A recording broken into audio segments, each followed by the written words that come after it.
আজ মঙ্গলবার মা বিপত্তারিণীর পুজো। কালীঘাটে তার জন্য উপচে পড়ছে ভিড়। সবাই লাল ডোর 13 রকম ফল কিনে পুজো দিতে ব্যস্ত কালীঘাটে। মা বিপত্তারিণী বিপদ থেকে রক্ষা করেন আমাদেরকে। বেদব্ধ দেশে সত্যভ্রম নামে এক অতি প্রজাপরায়ণ অতি ধার্মিক এক রাজা ছিলেন। তার স্ত্রীও ছিলেন অতীব দেবী ভক্ত। স্ত্রীর সাথে মুচিনির খুব ভাব ছিল।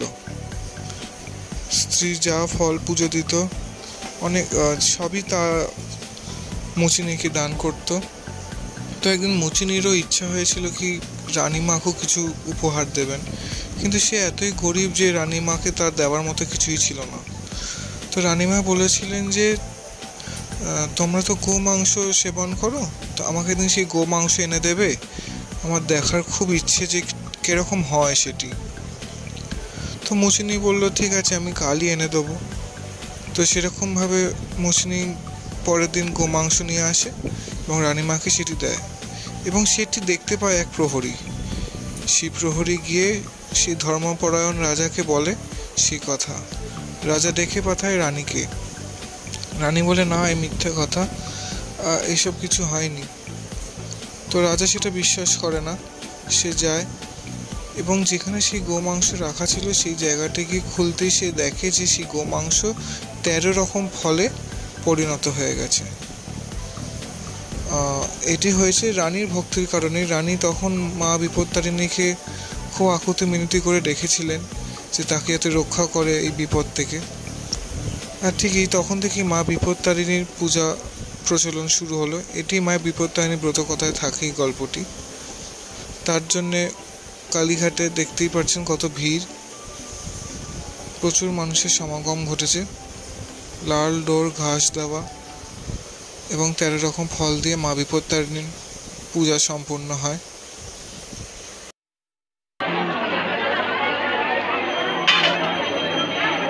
মানসিক আয়ু আরোগ্য সংসার মঙ্গল কামনার্থে বিপদতারিণী মা দুর্গা পূজা সংকল্পহং করিষ্যামি।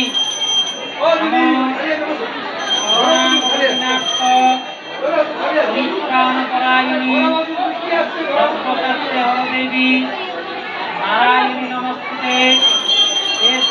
পুষ্পাঞ্জলি মা দুর্গা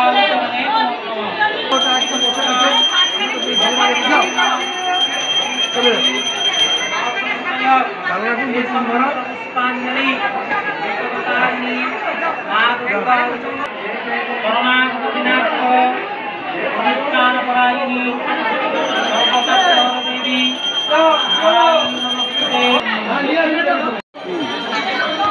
গোমাংস ভরি পাত্র ডেকেছ গোপনে, ফল ফুল হবে তা আমার বচনে। ভয়ে ভীত গুণবতী হইয়া সত্তর, মাংস ভরা পাত্র আগে রাজার গোচর। পাত্র তুলে দেখে ভরা ফল পুষ্ট হয়ে রানীর দ্বারে অর্পণ করিল। অতি বড় গুণবতী এই ব্রত করে, নানা ভঞ্জি গেল সর্বপুরে। পবিত্র নানা সব ভঞ্জি সুখে অন্ধকালে গমন করে পুনর্বসুর দেখে।